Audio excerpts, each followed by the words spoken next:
En Scientia UM indagamos, registramos y analizamos el conocimiento para comprobarlo y explorarlo a fondo. Observamos, descubrimos y compartimos los secretos de la ciencia y la tecnología contigo. Bienvenidos a Scientia UM. Bienvenidos a Scientia UM, el espacio donde la ciencia se conecta con la vida. Hoy tenemos un tema fascinante: nuevas estrategias para el tratamiento de la diabetes, desde la ingeniería de alimentos y la biotecnología. Así es, doctor Andrés. Es un tema que impacta a millones de personas. Para hablar de este tema, nos acompaña el doctor Edwin García Miguel, investigador que ha trabajado en el desarrollo de microcápsulas con potencial terapéutico. Estudió la licenciatura en Químico Clínico Biólogo, tiene una maestría en Ciencias en Alimentos y un doctorado en Ciencias en Biotecnología por el Instituto Politécnico Nacional. Cuenta con experiencia en docencia e investigación y más de 10 años de práctica profesional en el laboratorio clínico en diversas áreas. Hace investigación y ha publicado trabajos científicos relacionados con seguridad alimentaria, compuestos bioactivos y diabetes. Desde el 2023 es catedrático en la Escuela de Químico Clínico Biólogo en la Universidad de Montemorelos. Doctor Edwin, muy bienvenido aquí ahora sí que, como dicen, a su programa Scientia UM. Es un verdadero gusto tenerte con nosotros. A mí me da muchísimo gusto que haya investigadores jóvenes, tan jóvenes y ya con un camino ya recorrido, así que sea muy bienvenido. Muchas gracias, buenas tardes, un gusto en saludarlos, doctor Jenny, maestra Jenny. Un gusto estar aquí y compartir este trabajo con ustedes y con la audiencia, claro. Claro que sí. Doctor, pues para comenzar, ¿por qué sigue siendo tan desafiante el tratamiento de la diabetes hoy en día? Bueno, la diabetes, a pesar de que es tan común y la ciencia ha avanzado bastante en este contexto de esta enfermedad, sigue siendo muy desafiante porque es muy prevalente, es decir, hay muchas personas que la padecen y tristemente cada vez son más. Los esfuerzos siguen siendo amplios, pero sigue aumentando la prevalencia. Además de esto, quiero comentar que hay muchos factores, por ejemplo, el factor fisiopatológico, ¿no? Antes solo se entendía que era el páncreas el que fallaba y ya, hoy se entiende que hay otros órganos implicados. ¿Qué otra cosa? Cuestiones en cuanto al tratamiento. Hay varias formas de tratamiento, pero la más común y el estándar, digamos, el tratamiento es la inyección de insulina. Subcutánea, microinyección podremos llamarle, pero sigue siendo un problema técnico. Por ejemplo, una persona que trabaja, entonces en su trabajo, ¿cómo? ¿No? O que tiene que transportarse a grandes distancias, ¿cómo?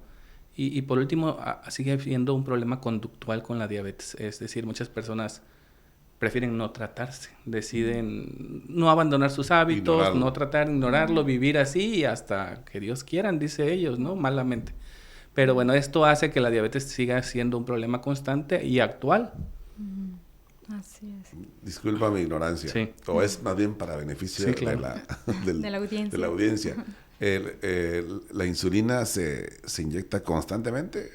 Bueno, depende. Hay diferentes tipos de insulina y ya depende el tratamiento médico. Ahí sí es un tema completamente médico. Pero básicamente existen varios tipos en función de su liberación. Que si unos se liberan más lentamente, otros son de acción rápida. Y en función, por ejemplo, un diabético que acaba de comer, su glucosa subirá en ese momento, claro, después de comer. Entonces ahí entra en acción una insulina rápida, ¿no? De acción rápida. Hay otros que se aplican durante el día, en la mañana, y su efecto terapéutico va a durar todo el día. Claro, eso también va a depender de cómo se alimente. Entonces sí hay diferentes tipos de diabetes y es en función del tratamiento prescrito por el médico. Sí, bueno, te hice esa pregunta para llevarte a mi pregunta, okay, que realmente te iba a hacer. Porque en tu investigación propones algo muy innovador, que se llaman, o que son microcápsulas. En términos sencillos, iniciamos así. ¿Qué son estas microcápsulas? Bueno, déjeme descomponer la palabra en dos, ¿no? Se llaman microcápsulas, micro, porque son de tamaño micrométrico. Recordemos la unidad de medida en cuanto a longitud, la que más utilizamos si estamos familiarizados es el metro, ¿no?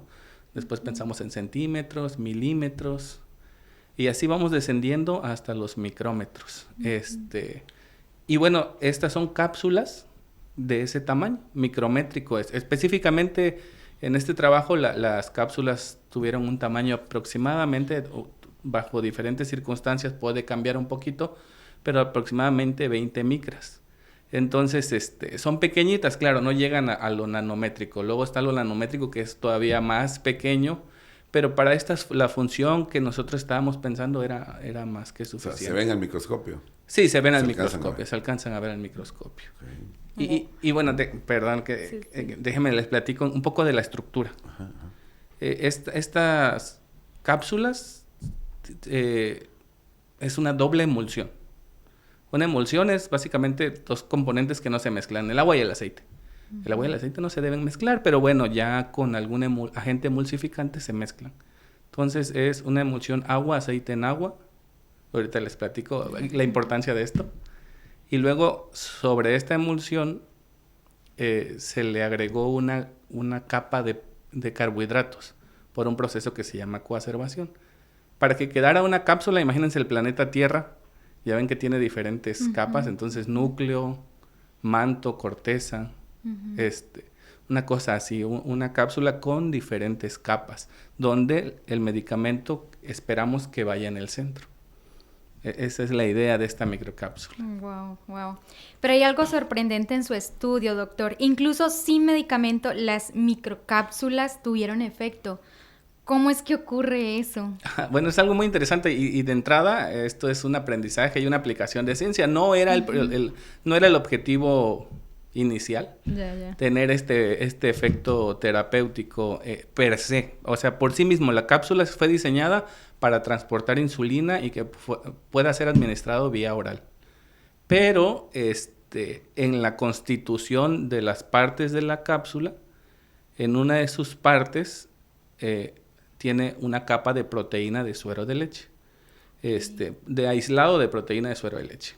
Básicamente, pues es una proteína extraída de la leche que se ha reportado que tiene efectos benéficos, que a través de la digestión ha liberado péptidos. Péptidos no es otra cosa más que pedacitos de proteínas, pequeños pedacitos de proteína cuando se está digiriendo una proteína que tiene efectos benéficos. Entonces, no era originalmente lo que habíamos pensado, pero como toda investigación tiene sus retos. Claro, entonces, mientras no lográbamos algunos objetivos, pues entonces nos planteamos la hipótesis y nos preguntamos, ¿y por qué, si ya se sabe que hay reportes de la proteína de suero de leche que tienen efectos benéficos, por qué no probamos estas cápsulas que en uno de sus componentes es la proteína de suero de leche? Y lo probamos y efectivamente encontramos que había un efecto pues benéfico, un efecto que... Interesante. Ahí en tu trabajo, en tu artículo, ¿cuántos artículos generaste o generaron en el doctorado? Bueno, en el doctorado generamos 2. 2. Y bueno, yo les puedo platicar un poco de una parte que ya no salió publicado, que está ahí en el tintero todavía, porque llevamos esta experimentación a la parte in vivo, ya en un modelo en ratas murino. Y sí comprobamos, obtuvimos buenos resultados. Y bueno, esto pues da perspectivas prometedoras, pero bueno, ya platicamos ahorita de eso. Es que ahí habla de la enzima de PP4. Ajá. Entonces, pues yo creo que nuestra audiencia, pues la mayoría no sabrá qué es eso. La enzima, ¿no? Entonces, ¿qué hace esa enzima y por qué es importante inhibirla? Ok. Bueno, una persona sana, vamos a llamarle sana. Así como nosotros. Sí, como nosotros, ¿no? Es una saludable. Normalmente nosotros comemos y ocurre una serie de señalizaciones en nuestro cuerpo para que se prepare para digerir todos los nutrientes que estamos pues consumiendo. Entonces, pues uno de los más importantes, y en este caso la diabetes, pues es la glucosa. Entonces, nosotros comemos y el intestino produce una serie de hormonas que le avisan al cerebro y bueno, llegan finalmente a diferentes lugares, específicamente el páncreas, el hígado y otros lugares, para producir más insulina. Es decir, le avisan al cuerpo, ¿sabes qué? Este amigo, esta persona está comiendo, hay que producir más insulina. Y entonces estas hormonas, hay una hormona que se llama, bueno, sus iniciales es GLP-1. Entonces, GLP-1 es muy importante, incluso hay medicamentos que son GLP-1 para tratar la diabetes. Básicamente lo que hace es estimula al páncreas para que produzca más insulina. Le dice al hígado, ¿sabes qué? Tú ya no produzcas glucosa. Le dice al estómago, espérame, aguántame tantito, no pases todos los alimentos al intestino para que no se absorba demasiado. ¿Sí me explico? O sea, que quede ahí un ratito en el estómago, más tiempo en el estómago, para que sea más controlada la cantidad de glucosa que llega a la sangre. Y también inhibe el apetito. De hecho, no es aquí en comercial, pero es uno de los medicamentos que se utiliza para tratar la obesidad, para bajar de peso. Entonces, bueno. ¿Cómo dijiste que se llama? La molécula es GLP-1 comercialmente. Bueno, desconozco ahorita comercialmente cómo se llama, pero es cuestión de googlearlo ahí. Ahora que está de moda el ChatGPT, de preguntarle al ChatGPT. Pero bueno, esta GLP-1... pues ya dije que es buena, ¿no? O sea, sus efectos son muy positivos, pero hay una enzima, una proteína con función de enzima que la inhibe, es decir, la bloquea. Y o sea, eso al lugar de ser benéfico, que se bloquee la GLP-1 no es bueno. Entonces, si nuestro péptido que se produjo a partir de la microcápsula inhibe al DPP4, a su vez no podrá inhibir al GLP-1. Y entonces es allí donde vemos un efecto benéfico. Ya, ok. ¿Qué tan efectivos fueron los resultados de su estudio? Suena muy interesante, ¿no? Porque esto que se creó, digamos, como que bloquea y deja que la otra actúe, ¿no? Sí. No sé los nombres en Sí, claro, específico. por supuesto. Pero bueno, ¿qué tan efectivos fueron los resultados? Bueno, miren, hay también medicamentos. Eso es comercial, hay medicamentos, literal, se venden en las farmacias que bloquean la enzima. Sitagliptina se llama el medicamento, que bloquea la DPP4. Entonces, por ejemplo, contestando la pregunta, ¿qué tan buenos fueron los resultados? La sitagliptina en el ensayo inhibió a la DPP4 en un 50%. Los péptidos que nosotros obtuvimos a partir de la degradación de la proteína de suero de leche de la microcápsula, la inhibió en un 50%. Eso quiere decir que imita al fármaco, es decir, lo inhibe en una cantidad muy similar, casi igual. Y otra cosa es que este péptido que obtuvimos, en realidad fue el hidrolizado completo, no solo un péptido, sino todo el hidrolizado o un conjunto de péptidos, probamos si era capaz de interactuar con el receptor de insulina que está en la célula. Y encontramos que sí es capaz de interactuar con él. Es decir, de alguna manera, estos péptidos mimetizan o se parecen en algún punto, provocan un efecto parecido al de la insulina. Esto ya no seguimos ahondando, no dio el tiempo en cuanto a la investigación, pero esto tiene algunos asuntos relevantes porque podría ser que, eso sí es hipótesis, podría ser que tenga un efecto parecido al de la insulina, o puede ser que disminuya un poco la resistencia a la insulina, que es el principal agente o factor de la diabetes tipo 2. Ya. Muy bien. Cuando uno lee tu trabajo, que es complejo, para uno que se dedica a otras cosas. Claro. Pero yo entendí que de alguna manera se simula la digestión. Sí. ¿Qué descubrieron? Porque eso está muy interesante, ¿no? Bueno, aquí quiero retomar lo de la estructura de la microcápsula. El problema de la insulina para que sea administrado por vía oral es que la insulina es una proteína. Y nuestro sistema digestivo está diseñado para consumir proteína. Es decir, nosotros que no consumimos carne, consumimos soya y otras fuentes de proteína. Entonces, todas estas proteínas que consumimos a través de los alimentos, pues son degradados naturalmente, así debe ser, para que sean consumidos, para que sean asimilados, gracias, para que sean asimilados y lleguen a torrentes sanguíneos en sus fragmentos más pequeños. En caso de proteínas, aminoácidos o péptidos cortos. Entonces, pues, ¿qué va a pasar con la insulina si me la tomo? Pues va a ocurrir lo mismo, se va a degradar. Entonces, esa es la razón por la que no se administra vía oral. Lo que nosotros proponemos es con esta cápsula, y aquí quiero explicar, es la doble emulsión, les digo. Primero, la insulina adentro, que sería una fase acuosa en agua, vamos a llamarlo. Luego, aceite, y luego una capa de proteína, la proteína que estamos hablando, de la proteína de suero de leche. Entonces, después una capa de carbohidratos, que esta capa de carbohidratos les decía que se formó por un proceso llamado coacervación. La coacervación se da por una diferencia de carga a un pH ácido, más o menos lo obtuvimos a un pH de 2.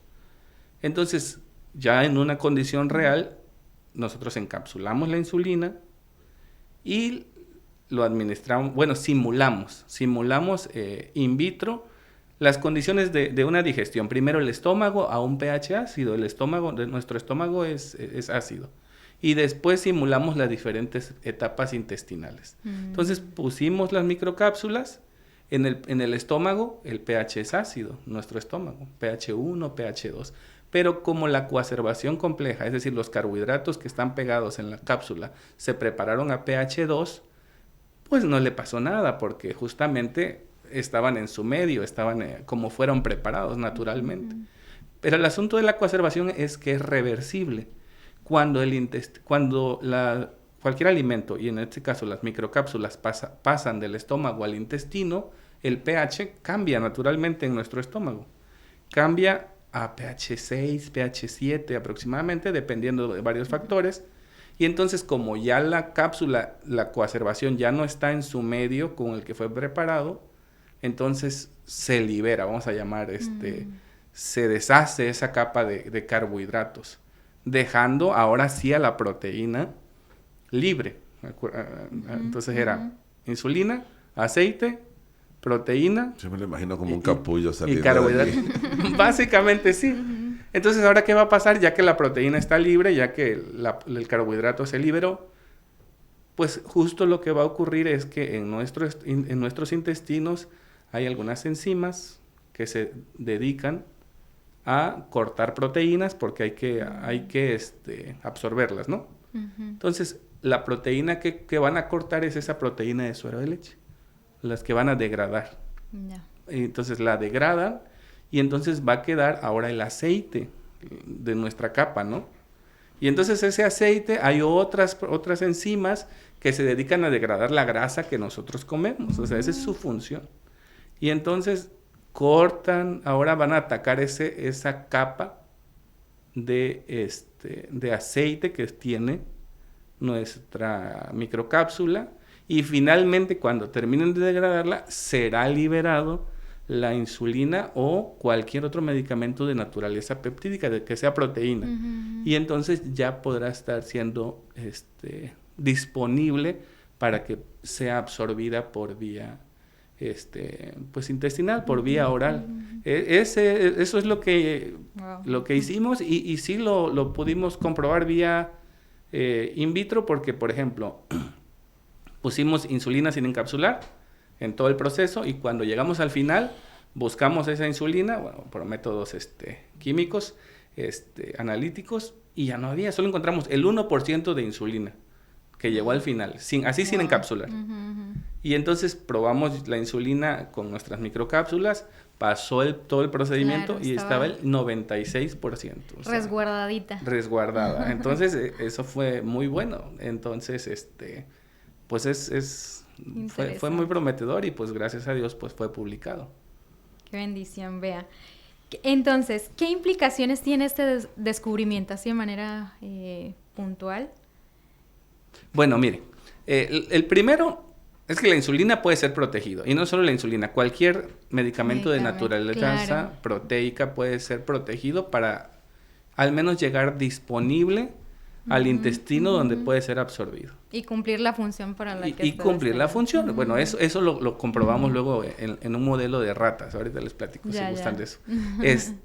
Eso es. La otra posibilidad es que pues es un candidato a que pueda existir próximamente, pues, un tratamiento para la diabetes a través de insulina por vía oral. Tiene sus retos también, pero bueno, cada vez nos acercamos más, cada vez hay un esfuerzo constante para esto. Y lo otro es descubrir que la microcápsula no solo es un acarreador, o sea, no solo es un vehículo para llevar un medicamento, sino por ella misma, per se, solita, puede tener un efecto benéfico. Entonces, ¿tú crees que sí podríamos ver este tipo de tecnología, no sé, a mediano plazo? Si le ves un futuro en los tratamientos. Es que hace un momento yo te iba a preguntar, y entonces esas cápsulas vienen en una cápsula más grande, porque yo he visto que las cápsulas luego son unos granulitos. Tan grandes. Esos no son micros, pero bueno, no sé, pero a eso todavía no hemos, dijo el otro, llegado. Okay. Pero sí. ¿qué futuro le vemos? Sí, de hecho el plan era debo decir que este trabajo quedó, sí, gracias a Dios salimos adelante, pero este trabajo fue terminado en pandemia. Entonces, parte del proyecto era hacer algunas pruebas y sí, el plan era poner las microcápsulas en otra cápsula más grande, una cápsula de gelatina, de goma, algo que pueda ser degradado por el estómago con facilidad, lo cual todavía le daría otra capa, ¿no? Ya no sería parte del diseño original, pero lo cual le daría otra capa. Sí, yo pienso que sí, no está... Todavía hay muchas investigaciones al respecto. Bueno, déjame desviarme un poquito de la pregunta y regreso. Uno de los problemas de la diabetes es que, a pesar de que hay muchos tratamientos y buenos, las personas lo abandonan mucho, abandonan el tratamiento de la diabetes. Diferentes estudios en diferentes lugares, países, con diferentes variables, miden el abandono de los pacientes al tratamiento. Más o menos va hasta de un 40-50% por diferentes razones. Uno de los postulados es que si existiera la insulina en vía oral, mejoraría el apego al tratamiento. Es un postulado, es una hipótesis, falta ver, falta ver, pero eso se cree. Entonces, bueno, yo creo que sí es posible, sin embargo, hay algunos retos que superar. Por ejemplo, siendo bien honestos, con el trabajo, a pesar de que nosotros estuvimos ahí involucrados, uno de los retos más complicados es la dosificación. Es decir, como yo dije, nosotros ponemos la insulina, pasa toda la vía digestiva y llega en un 96%, pero a veces llega en un 92%, a veces llega en un 98%. ¿Y a qué se debe? Bueno, las diferentes concentraciones, temperatura, concentraciones de la enzima, la preparación de las microcápsulas. Entonces, alcanzar esa dosificación. Pero eso es in vitro. Todo es in vitro. Te iba a decir capaz que hasta donde se mueve la persona. No. Todo eso es estómago, ¿no? Sí. Todo eso es in vitro. In vitro. Entonces ese es el principal reto. ¿Cómo logramos la dosificación para llevar la cantidad exacta que se necesita? Yo creo que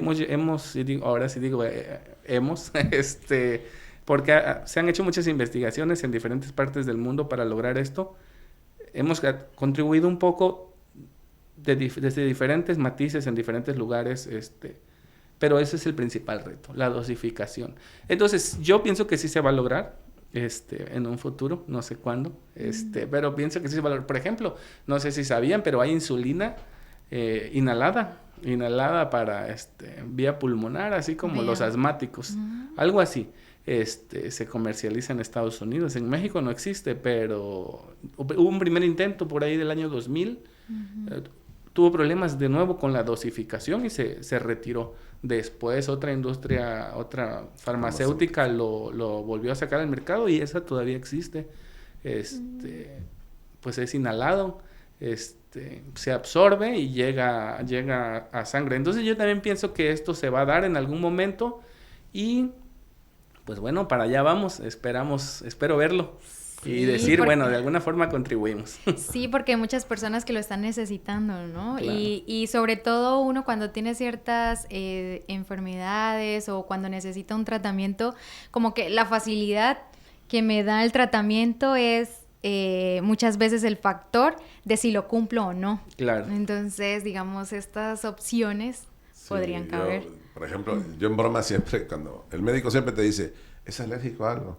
Y yo siempre le digo, a las inyecciones. Claro, claro. Es en broma, pero es en serio. Todos. Inyectarse es como que...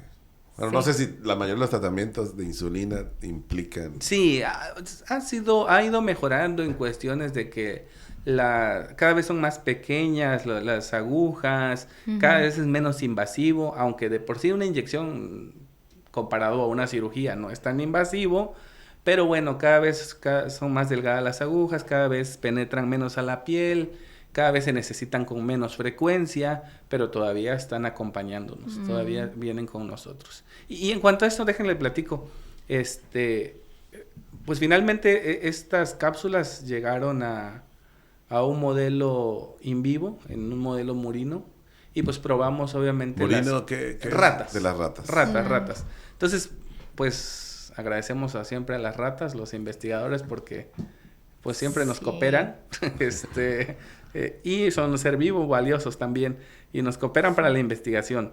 Entonces, les provocamos diabetes, pues química, ¿no? Les dimos ahí algún medicamento para que ellos ya no pudieran regular la glucosa y entonces sus niveles de glucosa subieron. Entonces administramos las microcápsulas vacías y monitoreamos sus niveles de glucosa. Nos dimos cuenta que solitas, así nada más por la pura microcápsula, O sea, sin el medicamento. sin digamos. medicamento, nada más solitas, los niveles de glucosa disminuyeron hasta en un 25%. Mira. O sea, es un buen Sí, valor, o sea, sí. para tomar en cuenta que solo estamos hablando del vehículo. Y cuando probamos ya con insulina, el nivel de glucosa disminuyó en un 50%. Es decir, se duplica el efecto. Nuevamente aquí el reto, repito, es la dosificación. Y bueno, si lo comparamos contra la insulina inyectada, pues también tenemos un reto de un 50%, porque nos comparamos contra la insulina subcutánea, que es como se administra la insulina, nos quedamos a la mitad. Claro, no intentamos llegar a la misma dosis, pero es un buen inicio, es un resultado prometedor. Y bueno, nuevamente demostramos que la microcápsula vacía Eso es benéfico. es benéfica y con insulina todavía más. Okay. Así es. Doctor, para cerrar, Sí, claro. ¿qué mensaje le daría a quienes nos escuchan sobre la importancia de este tipo de investigación? Bueno, en general, yo quisiera hablar de la investigación en general, ¿no? Todas las investigaciones son buenas y hacerse preguntas es fundamental. Yo creo que todos contribuimos en un granito de arena para encontrar respuestas, en nuestro caso, en el área de la salud.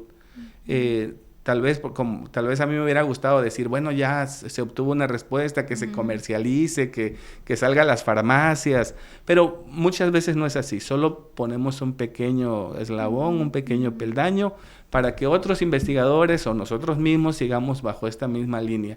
Y más adelante, sin duda, yo como les decía, esa es mi convicción de que se va a lograr. Y entonces ¿qué les digo a las personas? Pues si les gusta la ciencia, si les gusta hacerse preguntas, si les gusta obtener respuesta, pues está la investigación y están este tipo de carreras enfocadas al área de la salud que nos pueden orientar para encontrar respuestas.